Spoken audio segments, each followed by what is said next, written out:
Season 2 in year 6 of the Division 2, we have a new system called modifiers. We have a global modifier, we have active modifiers, and we have passive modifiers. And this video is going to be the complete guide to show you everything you need to know, especially if you're feeling a little overwhelmed. So let's dive into it. So by now, hopefully most of you guys have been to this screen because this is where you guys can see the global modifier. You can select one of 3 active modifiers and you can select 3 of 12 passive modifiers as long as you have them unlocked. You can also see what the hostile modifiers for that season are by clicking here, and we can see them here, and we'll go over all of these so that way you guys won't be lost. The first thing I do want to attack though is your global modifier. So your global modifier will change seasonally. This season is all about distance. Now there's 3 range zones with variables: your short, your medium, and your long range, and I'll show you that in just a second. Depending on the distance of the target, weapon damage is amplified by a fixed percentage. Short range is 1.2, medium is 1.35, and long is 1.5. No bonuses applied past the distance threshold. Now, that's why I tell you the further you're away from an enemy, the more damage you will do. So how do you know if you're in short range, medium range, or long range? So this is super easy. We could show you real quick.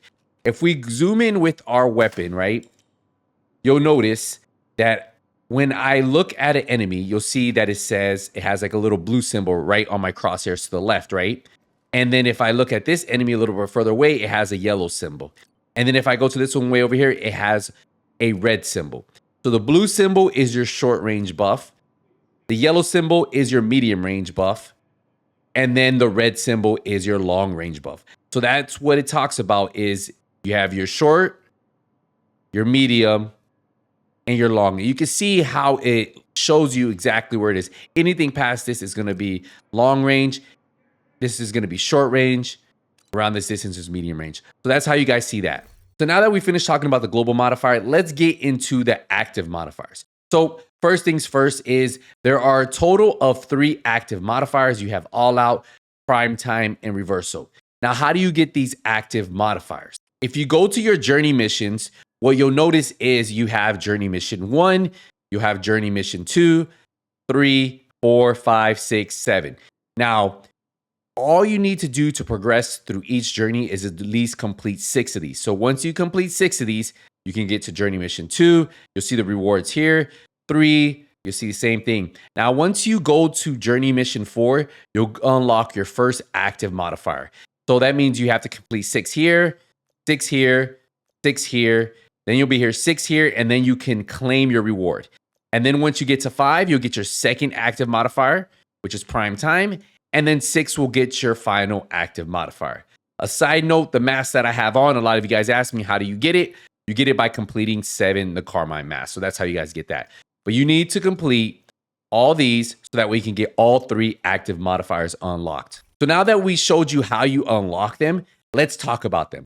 So let's start off with all out. So the way all out works is when activated, you will have 10 seconds to eliminate an enemy in any range zone. The zone that the enemy is killed in will now count for the full range spectrum, but this effect will slowly decrease. For each 5% it decreases, you will receive 5% increased weapon damage. Now, every time you eliminate an enemy, it restores 2.5% of the effect, meaning that you can actually keep this a lot longer than 10 seconds. So the way this works is, say if I wanted to lock in the medium range, so that way when I looked at short range or long range, it'd always be locked in. But once I saw the enemy here, I could hit T where it says activate all out. And then once I kill him, you see the whole range changes. Now everything will be medium range no matter who I shoot. You see? So that is how that one works. And you see, like, you can see the timer going down, but every time you get a kill, it extends even more. And that's how you can continue to extend the effect. And that's what's really cool about this one. Now for our next modifier, prime time. On trigger, all equipped passive modifiers become effective only within medium range for 15 seconds. Now, every critical hit within range adds 0.5 seconds to the duration of this effect. So if you have something that is short range, you have something that is long range, it will take effect in medium range. And if you have something that's in medium range, it will stay affected in medium range. So if you look at this, you would zoom in, you can see activate prime time. We're in medium range right here, right? And if I were to activate, right? Now everything in medium range, you'll start to see all the other talents are working, right? Now this does last only for 15 seconds, but for every critical hit, it will extend that range. Now, if we go into our final one, which is going to be reversal, which is the first one you unlock, swap damage bonuses equipped with passive modifiers between short and long range for a limited time and increases each zone's amplified damage bonus by 25%. Now with reversal, the best way to take advantage of this is if you like playing short range a lot, maybe add some really good long range modifiers so that way you can use them. Or if you like playing long range, maybe add more short range modifiers that you're going to swap because your short go to long. So this long would actually be short. This long would be short. This short would actually be long. So let me show you how that works. So if you see my shots here, right, you're going to see the damage increase in a second, right? I'm going to put the difficulty up just a little bit and you'll see I'm shooting. Now, if I were to reverse it, now you're going to see, look at the damage difference. You see the damage difference? Because I have really strong passive talents for long range. You see the damage difference? 5 million, we went from 2 million to 5 million because of the passive talents I have on. And that is what's cool about reversal is if you pair up the right modifiers for long range, if you like playing short range and you use it at the right time, you can become very strong. And these are the 3 active modifiers and how they work. And all of them are amazing. Pick the one that fits your playstyle or what mission you guys are tackling. And I feel like that mastery mission that we're going to have at the very end is honestly going to require you to have these because you're going to need to switch up your playstyle to beat that mission. Let's get into the passive modifier. So now that we saw the active modifiers, let's talk about these passive modifiers. You guys know that the active modifiers are on a short timer, but the passive modifiers are active at all times. These will always be active while you are playing the game, which is actually really cool, and I actually like it a lot. Now, what I'll tell you is if you guys want to unlock these, you need to unlock them different than you unlocked your active modifiers. Let's get into that. So for your passive modifiers, you need to do priority objectives. When you end up doing these missions, your reward will show you passive modifier. Once you decrypt it, it's going to show you, yes, it'll show you the name of that passive modifier. Now, there are only 12 of them, so after a while, you just get a bunch of other missions where you can get rewards. Like I still do my priority objectives for XP, exotics. You get exotics for doing activities sometimes. There's PvP for any of your PvP players. But if you don't enjoy PvP, you can always skip these and just continue doing the non-PvP ones, and you will unlock all of the passive modifiers. But this is where you will unlock each passive modifier. There's a total of 12 to unlock. Now, in your passive modifiers, you'll have 3 short-range modifiers, you'll have 3 medium-range modifiers, 3 long-range, and 3 multi-zone. Now, if you do select a multi-zone, you can only select 1 multi-zone per your build, however you want to do it. So like say if I was going to put persistence, you can only select 1 multi-zone at a time. I can put 3 long range if I would like. So yes, you can put 3 short range, 3 medium range, 3 long range, but you can only select 1 multi-zone at a time with 2 other. You can have up to 3 active at one time, and that's really up to you. Decide your playstyle, decide the build you're using, and that's really going to define how you make your builds in this season. So let's get into the short range. So the short range one drawback is pretty easy to understand. Weapon handling is increased for 50% of the headshot damage while there are enemies within short range. This one's actually really good because if you have a build, a weapon that it's very hard to control, you'll be able to shoot like a laser beam. The weapon handling will be amazing with it. You'll reload a lot faster. Just look at that. You guys know that weapon handling gives you accuracy, reload speed, stability, something that you guys want on builds that maybe the weapon is a little bit harder to control. And if you have a decent amount of headshot damage, well, that's a decent amount of weapon handling you're going to get anytime you have enemies within that short range. Now, impatient, it's going to be a good one too. Now, effective short range, rate of fire, and reload speeds are increased by 30%, but the standard magazine size is reduced by 50%. Now, impatient works good on weapons like the Bullet King, weapons like that. But if you want to see how it would look on something like a rifle, let me show you that right now. So your magazine size does go down, but your rate of fire and reload speed does increase. So that's a good thing, right? Because on rifles, it is slower. But again, losing that many rounds might not be something for you. Going from 47 to 34, I'm not sure if it's a great trade-off for something like a rifle, but something maybe like the Bullet King or a LMG that has a big drum size, that could be something for you. Now we have liability. Now this one is actually really good because you deal 30% more damage to armor enemies within short range, and the damage received from armor enemies is increased by 15%. But if you're dealing 30% more damage at short range, you're probably going to be shredding them faster than they're shredding you. So it's a great one that I typically run on almost all of my builds. I really like it. I think it's a great talent and it works effectively. In medium range, we have one that increases stability by 60% of your critical hit chance while there are enemies within medium range. So the reason I like this one is because if you want to increase your stability on your build, this works so good. Look, it just makes this shoot like a laser beam. I already have stability on this, but my stability is even better. And that's what I like about you. It's just all headshots. Now, this talent will work good on weapons that have high recoil to allow you to land more headshots, allow you to land more shots on target, especially at that medium range. I think that's why a lot of you guys will like that. Now, Quicken is a really good one if you guys want to run skill builds. Every critical hit on an enemy within medium range reduces active skill cooldowns by 3%. So if you want to run this with some type of skill build, it could work good. You could even run it with a talent that I'm going to show you in a few called Peak Engineering. But yeah, this one is self-explanatory. Critical hits will reduce active skill cooldowns. Now, Retribution is one that I run on my rifle builds as I don't have 60% crit chance. I run more about 45% crit chance. But if you read this, it says shooting enemies inside medium range builds up to 100 stacks. For each and every stack you hit is 0.5% critical chance. Lose a stack for every bullet fired after reaching 100 stacks. Now, what I want to show you is how this works, right? So we can see I don't have any stacks on my character, right? I'm going to show you my critical hit right now. We're sitting at 41%. What I'm going to do is I'm going to build a stack. I'm going to go medium range. Let me get a few more. And look, watch now. 60%.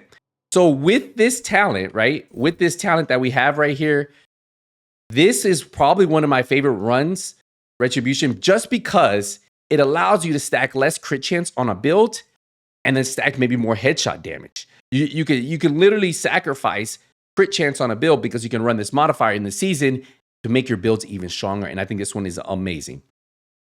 Now we're off to our long range. Now these are better for sniper builds and those long range builds, rifle builds. By the teeth, effective range, long range. Each shot to an enemy's body increases damage up to 2.5 times. The multiplier grows by 0.5 for each shot, and any registered headshot will reset it. So if you hit a lot of body shots at distance, this could be amazing for you, especially if you're using something like a rifle that you don't always hit all of the headshots from distance. You're going to be building that multiplier and hitting harder. The bonus can be stacked on different enemies. Shooting an enemy outside long range resets the stack.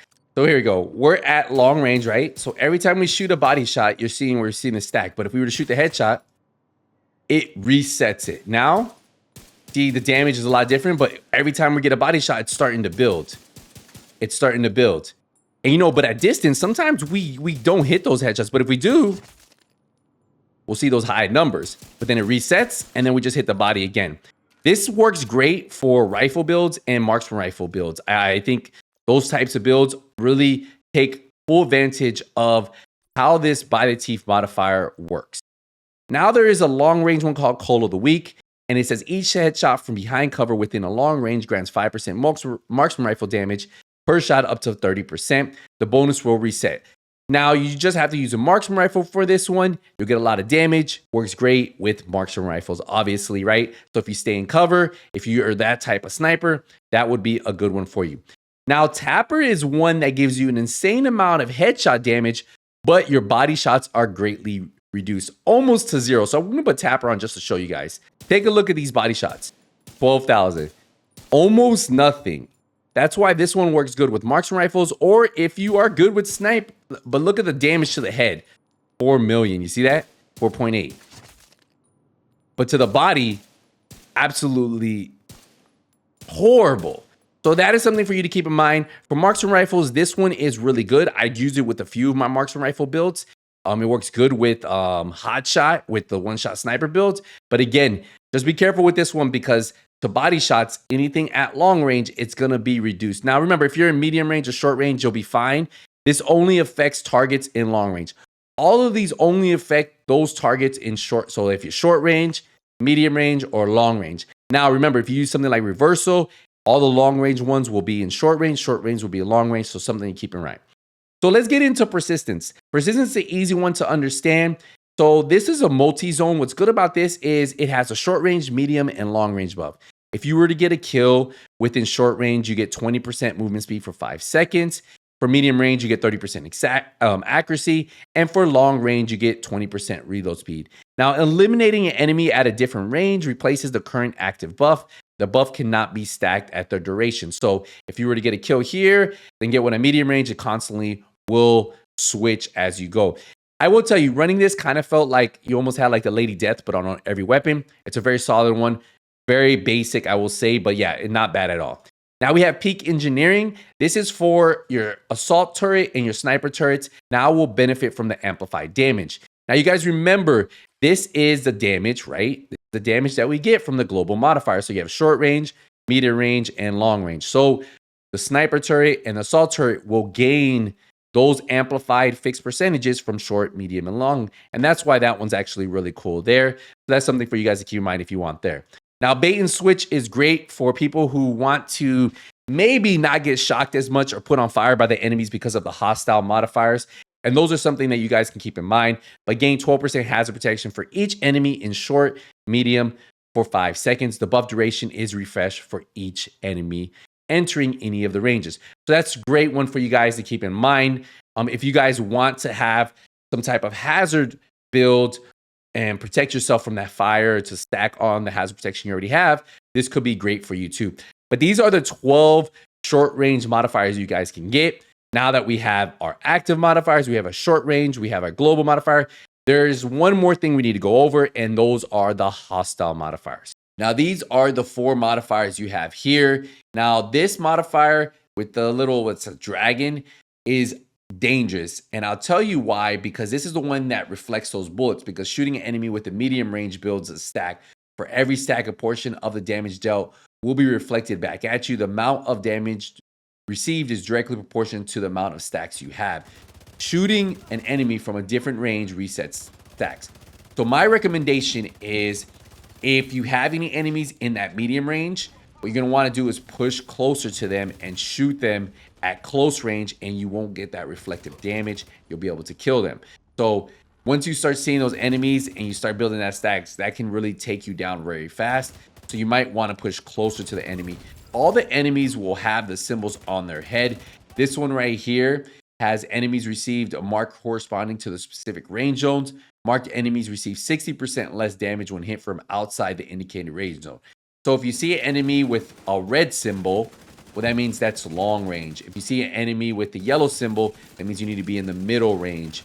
And if you see an enemy with the close symbol, that means you need to be in the blue range, right? So just make sure you line that up with whatever enemy you have. And hopefully this gameplay is kind of showing you that. Now, this one, I haven't seen it too much. It looks like the Jason mask. It says every hit for enemy steals 5% of your movement speed for 10 seconds, up to a maximum of 4 stacks, permanently increasing theirs. The next hit you receive at 4 debuffs stacks with the inflict of confusion and removes all stacks. Hits from separated enemies count towards stacking the same debuff. So again, I haven't seen this one too much, but it does pop up. This one you see a lot, and what it does is any enemy that shoots you within short range will put you on fire. Any enemy that shoots you from long range will shock you. Enemies at medium range use normal ammo. So in that yellow range, normal. And remember, guys, everything is on this game is about ranges. So you have short range, medium range, long range. And that right there is everything you guys need to know about the Season 2 Year 6 modifiers in the Division 2. Hopefully, this was a complete guide that helped you guys out. Hey, I'll see you guys in the next one. Appreciate the support, appreciate the love. Hey, nothing but skills out.